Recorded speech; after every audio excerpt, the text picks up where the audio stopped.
The pain you've been running from is the very thing that was supposed to grow you. And every time you avoid it, you delay your destiny. Hey there! Welcome to Daily Beyond the Edge, your daily dose of motivation and timeless wisdom.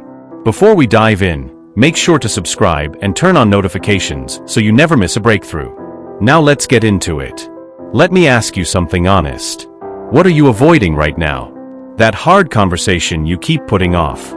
That painful season you keep numbing with food, social media, Netflix, or staying busy. That uncomfortable growth process you keep running from. That relationship you need to fix, but it's too hard.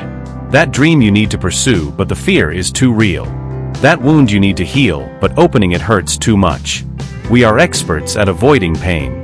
We have entire systems built around it. We scroll. We binge. We overwork. We overeat. We overexplain. We overplan. Anything to not feel the discomfort. But here's the truth nobody wants to hear. The pain you're avoiding is the growth you're missing. And God doesn't waste pain. He uses every single uncomfortable moment, every hard season, every difficult conversation, every painful process, to shape you into who He called you to be. But if you keep running, you keep missing it. Today I'm going to show you what the Bible says about embracing discomfort. I'm going to show you how God uses pain as a tool for growth. I'm going to give you the signs that you're avoiding growth. And I'm going to give you practical steps to stop running and start becoming. If you've been avoiding the pain, this message is for you. Let's go. God uses pain as a tool. The Bible doesn't promise a pain-free life. It promises that pain has a purpose. James 1 verses 2 through 4. Consider it pure joy, my brothers and sisters, whenever you face trials of many kinds, because you know that the testing of your faith produces perseverance. Let perseverance finish its work so that you may be mature and complete, not lacking anything. Read that again. The testing produces perseverance. Perseverance produces maturity. Maturity produces completeness. You can't skip the process. Pain is not the enemy. It's the process. Suffering produces character. Romans 5 verses 3 through 5. Not only so, but we also glory in our sufferings, because we know that suffering produces perseverance. Perseverance, character, and character, hope.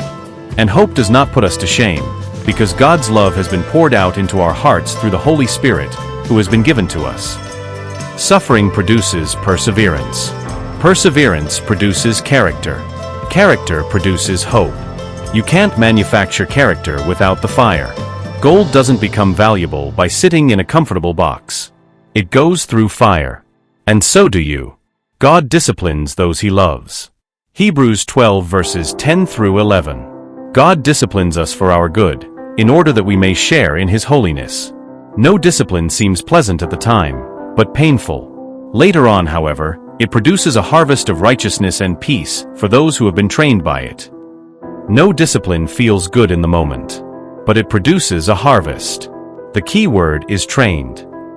You have to be trained by it, not just go through it. Now let me make an important distinction here, because not all pain is created equal. Pain with purpose. Pain with purpose is pain that produces growth, character, and maturity, comes from pursuing God's calling, is the result of doing the right thing, comes through seasons of discipline or pruning, stretches you toward your destiny. This is the pain I'm talking about today. The discomfort of hard conversations that bring healing. The pain of breaking old habits to build new ones. The stretch of stepping into your calling when it's scary. The fire of a season that's refining you. Pointless suffering. But there is also suffering that is not God's will. Abuse. God does not call you to stay in abuse-toxic relationships.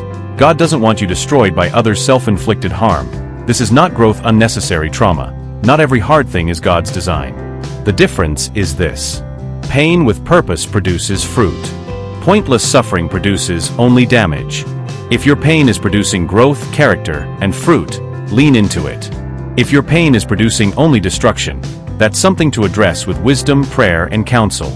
Now let's look at the biblical examples, because the pattern is undeniable. Example 1. Joseph. Pain produced purpose. Joseph was thrown into a pit by his own brothers. Genesis 37. Sold into slavery. Falsely accused. Thrown into prison. Forgotten. For 13 years, Joseph lived in pain and injustice. And every single painful moment was producing something in him. Patience, wisdom, integrity, faithfulness, character. Because when Pharaoh needed someone to lead Egypt, Joseph was ready. Genesis 41 verse 40. You shall be in charge of my palace, and all my people are to submit to your orders. 13 years of pain produced a prime minister. If Joseph had avoided the pit, he would have avoided the palace. Lesson: the pain you're in right now is producing who you need to be for where you're going. Example 2, Job, pain produced depth. Job lost everything. Job 1. Wealth, children, health, reputation. And in the middle of the worst pain imaginable, Job wrestled with God. He didn't pretend it didn't hurt. He didn't perform joy he didn't feel. He cried out. He questioned. He wrestled. And through that wrestling, he encountered God in a way he never had before. Job 42 verse 5. My ears had heard of you, but now my eyes have seen you. Job had heard about God, but the pain gave him a personal encounter, and God restored him double. Job 42 verse 10. Lesson: sometimes pain is the only door to a deeper encounter with God. Example 3, David, pain produced a king. David was anointed king at 17, but he didn't sit on the throne until he was 30. In between, Saul tried to kill him. He hid in caves. He ran for his life. He lost friendships. He experienced betrayal. 13 years of pain. But every cave was a classroom. Every trial was training. Every hard moment was building the man who would write the Psalms, lead a nation, and be called a man after God's own heart. Acts 13 verse 22. I have found David son of Jesse, a man after my own heart. He will do everything I want him to do. You don't become a man after God's own heart by living comfortably. Lesson: your caves are classrooms. Your pain is producing your character. Example 4, Paul, pain produced power. 2 Corinthians 12 verses 7 through 10. To keep me from becoming conceited, I was given a thorn in my flesh, a messenger of Satan, to torment me. 3 times I pleaded with the Lord to take it away from me. But he said to me, my grace is sufficient for you, for my power is made perfect in weakness. Paul had a thorn. Something painful. Something he begged God to remove. And God said no. Not because he didn't love Paul, but because the thorn was keeping Paul humble and dependent on God. And through that weakness, God's power was made perfect. Lesson: sometimes God leaves the pain because it's producing something in you that comfort never could. Example 5, Jesus, pain produced salvation. Hebrews 12 verse 2. For the joy set before him he endured the cross, scorning its shame, and sat down at the right hand of the throne of God. Jesus endured the cross. He didn't avoid it. He didn't run from it. He looked at what was on the other side of the pain, and he walked through it. And that pain, that cross, produced the salvation of all of humanity. Lesson: the greatest thing that ever happened to the world came through the greatest pain ever endured. Your pain is producing something greater than you can see right now. So how do you know if you're avoiding the growth that pain is trying to produce? Here are the signs.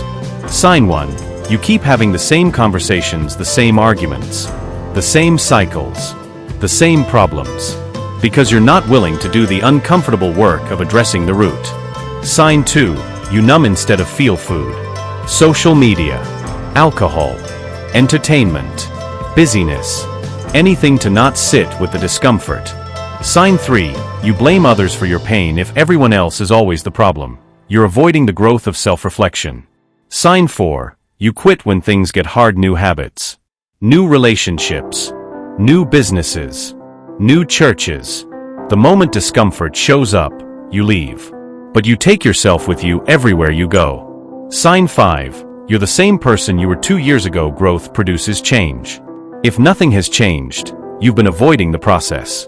Sign 6. You pray for God to remove every hard thing instead of asking God, what are you producing in me through this? Let me tell you about 2 people. Testimony 1. Rachel's hard conversation. Rachel had a broken relationship with her mother for 8 years. She avoided it. It was too painful, too complicated, too much history. But God kept nudging her. One day she made the call. She had the hard conversation. It was painful. There were tears. There were things said that hurt.